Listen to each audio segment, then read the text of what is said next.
Do you want to know the best method for teaching children problem solving? Well, that's what we're talking about today. I'm Nicholeen Peck, and I teach parenting, good communications, and how to build strong family relationships all over the world through the principle self-government. And today we're talking about problem solving.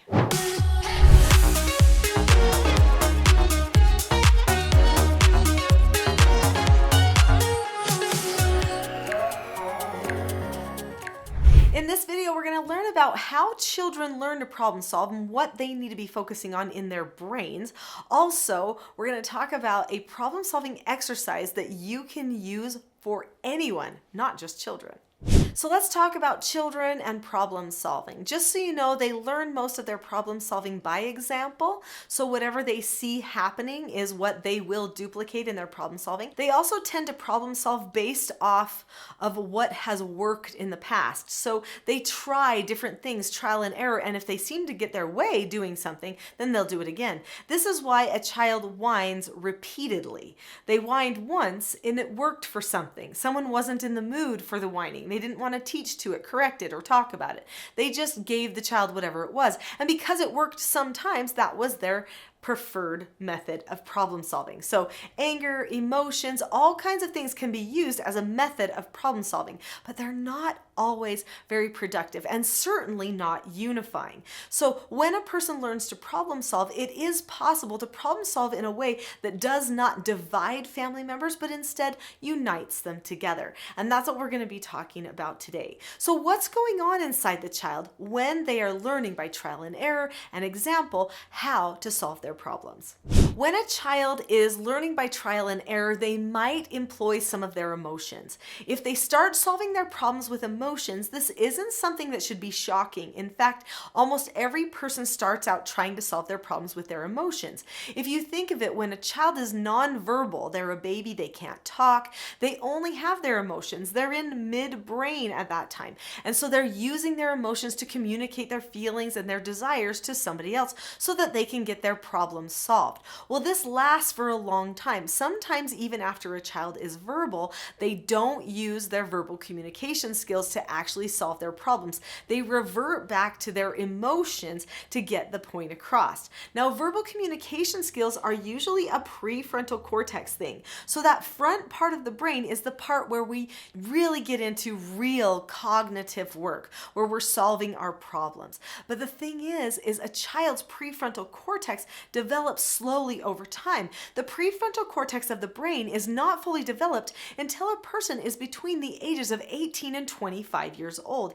This means you could have a person in their mid-20s that doesn't even have their brain fully developed yet. This is why they still have to call mom for a recipe or ask dad how to set up insurance for a car, something like that, even when they're adults, because they just don't know how to solve that problem yet, and they're needing a little help because they don't have full cognitive ability. When a person is tiny, they're like 2 and 3 and 4, their prefrontal cortexes are so small that they don't have as much ability to solve problems. This doesn't mean that they have no ability to solve problems, so let's keep that very clear, because they do have some ability, and I'll talk in a moment about a game that I use to help them when they are tiny learn to solve their problems, as well as the problem-solving exercise that you can use for somebody at pretty much any age to solve their problems as well. And this problem-solving exercise helps develop that prefrontal cortex so they get better at solving their problems, no matter who they're with or where they are. Are you enjoying this? I hope so. If so, please subscribe. I would love to help you learn even more about self-government, and there are new videos that come out all the time. So if you subscribe, you won't miss them. In this book, which is my best-selling book, the one I'm most known for, Parenting a House United, I talk about how to teach children problem solving. In fact, there's an entire chapter dedicated to just teaching children how to solve problems. I'm going to share with you just 2 of the ideas that are associated with the chapter of this book right now. Number 1 is a game that I used to play with my children when they were very tiny. This game was called the What If game. The way that you play the what if game is maybe you're driving down the road or sitting there at lunch, just hanging around the house, and you say, let's play the what if game. And they say, okay, how do you play that? All right, well, I'm going to give you a circumstance. I'm going to say, what if? And then I'm going to say, what would you do? And you get to come up with some options of what you would do. And we'll see if you're good at solving the problems. Then they'll say, okay. So then I say, what if your brother took your toy? What would you do? They say, I would take it back, or I would tell mom, or I would disagree appropriately, because that's a skill that they can always use. That's one of our 4 basic skills, and if you want to know more about it, you can see the video, The Best Method for Teaching Children to Get Along with Others, because I talk in there about disagreeing appropriately and some of the other 4 basic skills that I teach. So they might come up with this as a solution. Now I'm going to bring in safety things like, what if this thing happens that doesn't seem so safe? What would you do? And we're going to just say, what if on any type of circumstance a small child might find themselves in.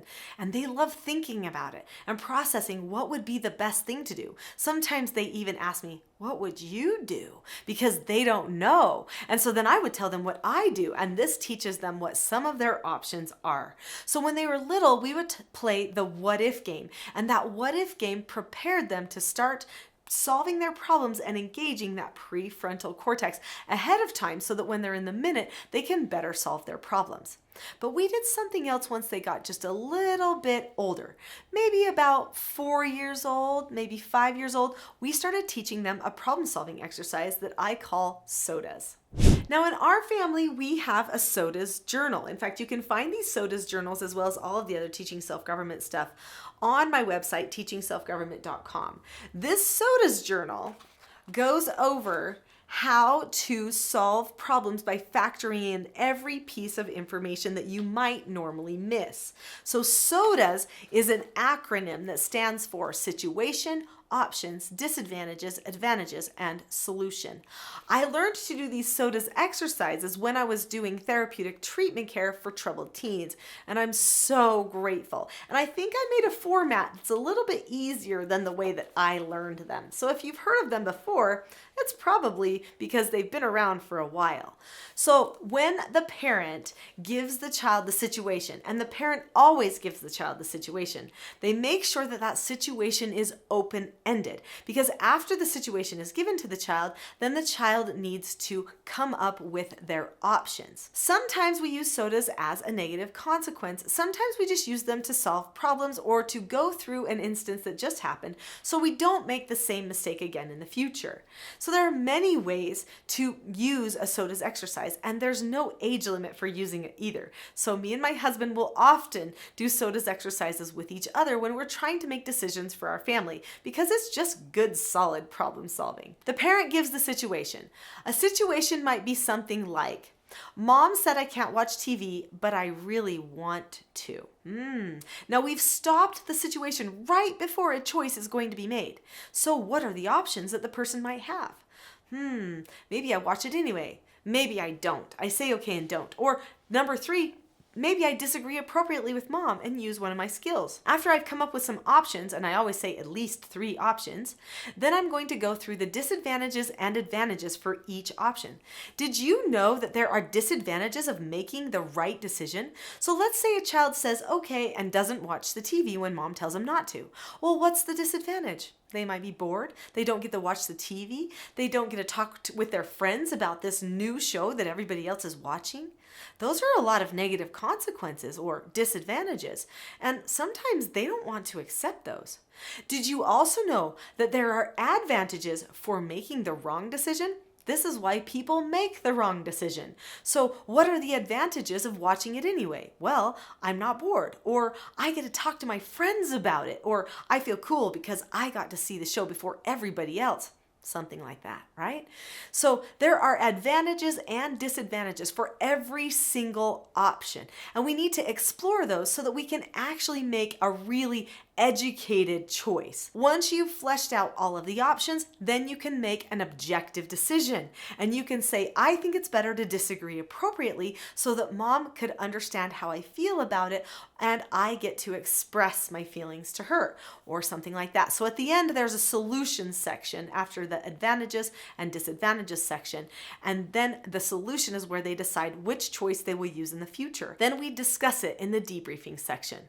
This helps the child know that I know what their thought processes are. So now everybody knows in the future, if they make a decision to watch the TV anyway, what they went through and why they decided to disobey in the first place. Now I'm still going to correct it if they don't accept the no answer for watching the TV, but now we'll have something even more to talk about, and they'll remember what their other options were, because we can refer back to those again and again since we keep them recorded in the So.Da.S journal.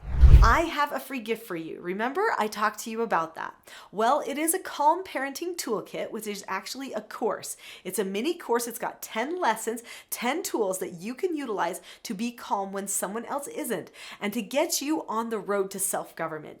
In the description below this video, there is a link that says teachselfgov.com/toolkit. Click on that link right now and you can get the Calm Parenting Toolkit for free and be on the road to a calmer you and better communication and calmness for your entire family.